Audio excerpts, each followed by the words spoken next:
Hello and welcome back to the Rose City Rollers knit along tutorial. I hope you're having a lovely day. So I have got up to 2 inches before my longest toe, so now I'm ready to start decreasing. We will be following, there's 2 options for the toes, and we will be following the square toe. We're doing this because it's easier for us, because we're doing it on the circulars, and we're going to have to do a little bit of magic loop at the end because we're not going to be able to stretch them all around. So it just means we've got a few more stitches to play with. So that's why I've chosen that one. So first of all, you are going to need a second stitch marker. So if you've only got 1 stitch marker in at the moment for the beginning of the row, you will need another one because we're going to be marking the other side. So basically what we're going to be doing is taking 2 stitches out each side as we go down. So we're going to be taking stitches before and after the marker every other row. So as before, if I was you, I wouldn't look at the instructions because it's over 4 needles and we're doing it on 1. So you may be confused by that. So I shall put a simplified version of what we're doing in the bar below. So just check the details below. So I shall show you around the first round. It's very simple. So I'll just take that off. Gone a little bit too far there. So for the first round, we have our beginner of the round marker. So we've slipped that. And then we need to knit 1 stitch and then slip, slip, knit. So we're just going to slip, slip, and then knit those 2 we've slipped together, and then knit the next to the 3 stitches before the next marker. So we need to count this row because I haven't got one in. So we started off with, it would have been 32, and I've already taken 1 out. So our stitch marker is going to go halfway across. So I'm doing a 64-inch sock, so that means to say I need to do 32. We've just taken 1 out, so that's 31. And I need to be 3 stitches before I put the marker in. So that will be 28. Oh, the maths. So we need to just knit across.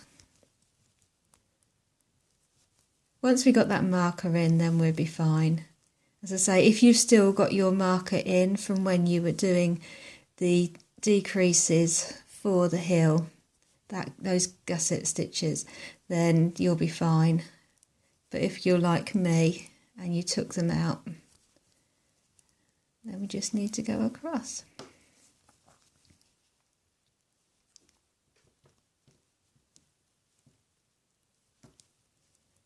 So at the moment we are going across the top of the foot.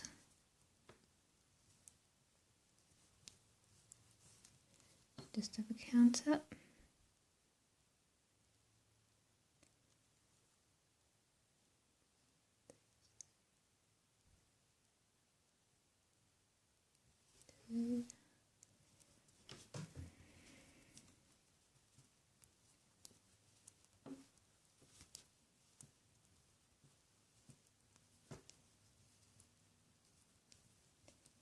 Right, that's 28, so be 29, 30, 31 is my 3 stitches before the marker. As I say, just to run through this again, so you need to, if it's easier for you to just do another row, just go around another time and just put your marker in halfway. If I'm complicating this, but literally we are doing the top 32 stitches. So we've taken 1 out for the first decrease, so that means that I'm on 31 stitches, and then we need to be 3 stitches by the end. But as I say, if you want to do just 1 more row, that's not going to make a difference. Just go your 32 or 28 if you're a small, 36 if you're a large. Put your marker in, and on the next round do your decreases. So I'm 3 stitches before my marker, so I'm going to knit 2 together, knit 1, put my marker in, and I'll just check. That should be 30 stitches because now we've just taken off 2 and I've just dropped a stitch. Okay, so just check.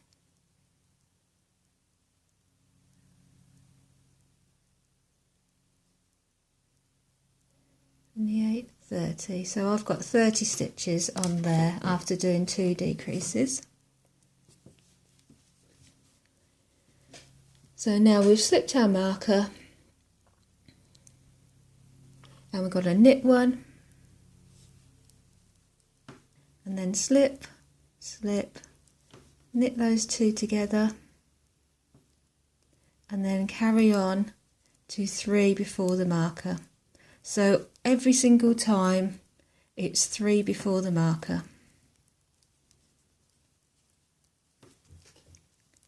So we're going back to the beginning of the row this time.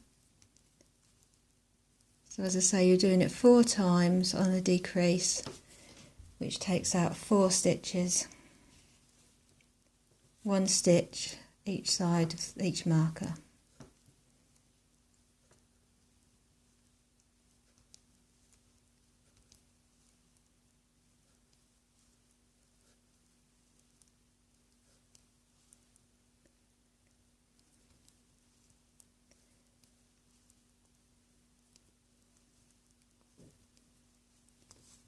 Just coming up to that marker. 3 stitches before, and we're just going to knit 2 together and knit 1. Pass the marker over, and that is row 1. You've got a 2 row repeat on these. So that's row 1. Second row is we're just knitting straight round.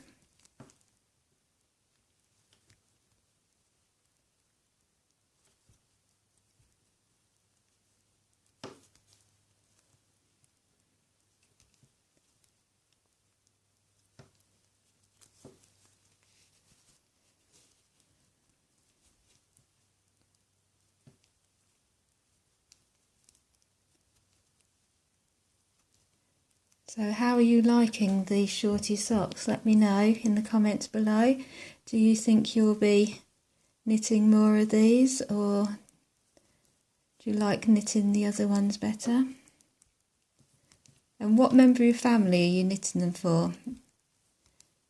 Because the teenagers seem to like these better.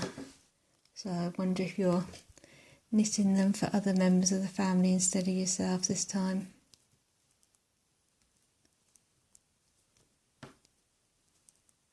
I'm excited to give them a test drive, see how they hold up. So I'm just coming up to that marker. So this time we're just knitting straight through, slip the marker, carry on knitting on row 2.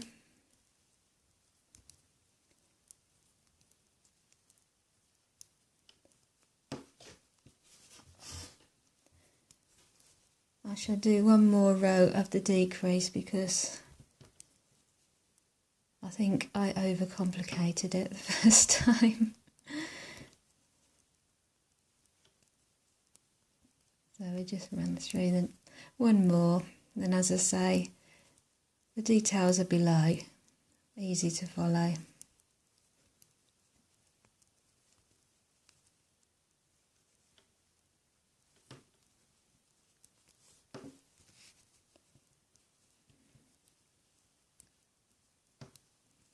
This shouldn't take too long to do the toe because obviously we're having less and less stitches each time.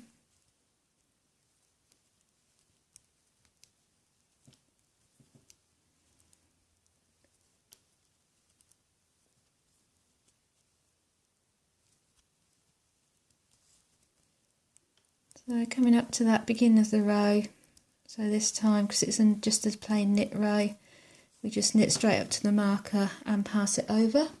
So then we're back onto row 1. So for row 1 we knit 1, we slip, slip, knit, so slip 1, ooh, dropped half of that one, don't drop it, slip 1, slip another one, and then knit those 2 together. Then carry on knitting to 3 before the next marker.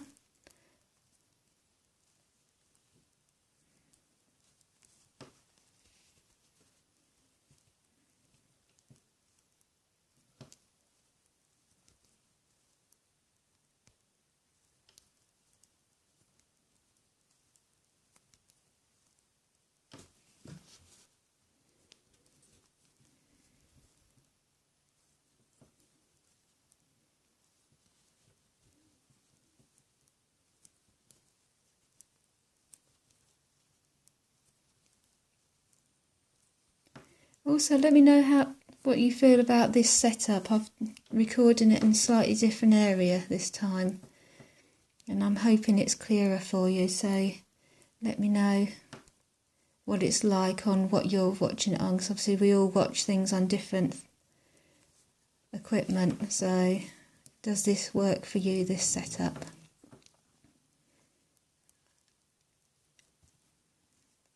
So we're 3 before the marker once more, and so we knit 2 together, if I can catch both stitches, knit 2 together, knit 1, pass the marker over, knit 1,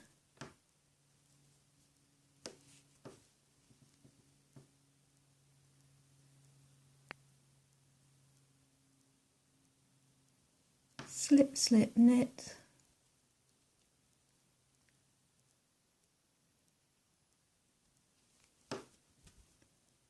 knit those 2 together, carry on just knitting till you get to 3 before the marker again.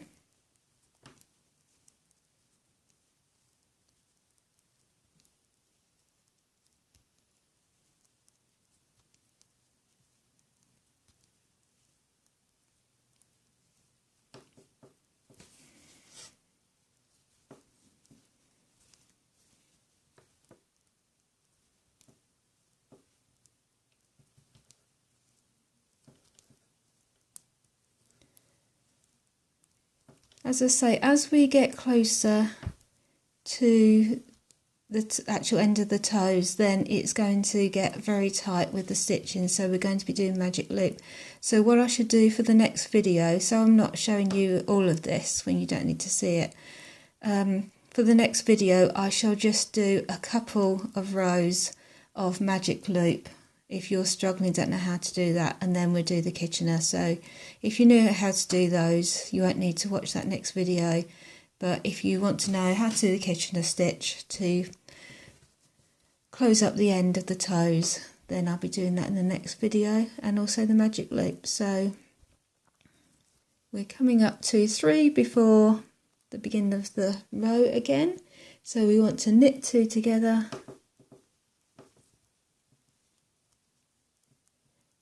knit 1, pass the marker over, and we're back on to row 2, which is a straight knit all the way around row. And that's it. So as I say, carry on with those. The instructions are below, so take a look at that. Perhaps jot it down on a piece of paper so you can follow and just tick off which row you're on. But you will be able to see on your knitting where the actual decreases are. They start to form and you'll see them, so you'll be able to see where, if you're the last row, you actually did a decrease or not. So nice and easy, and you are going to keep decreasing those toes, 4 stitches for every decrease row, until you get to 28 stitches for the small, 32 stitches for the medium, or 36 for the large. So if you're doing this, it's basically half your stitches again. So if you're like me and you started off with 64 stitches, then you'll be going back down to 32. So as I say, you're going to have half the stitches. It's going to get tight, but we will be doing magic loop at the end where we need to. So if you are struggling, take a look at the next video and I shall start it off with just a couple of rows of magic loop to help you there before we do the Kitchener stitch. So happy knitting, have a lovely day, and I shall see you back here soon. Well, I say soon, as always, it's upload speed that's holding me back at the moment, but as soon as I can get this to you and finish off, then they'll all be ready. So that is the plan. So thank you for joining in. Please leave your comments below. If you're enjoying these videos, please let me know by pressing the like button, and I'll see you again soon. Bye for now.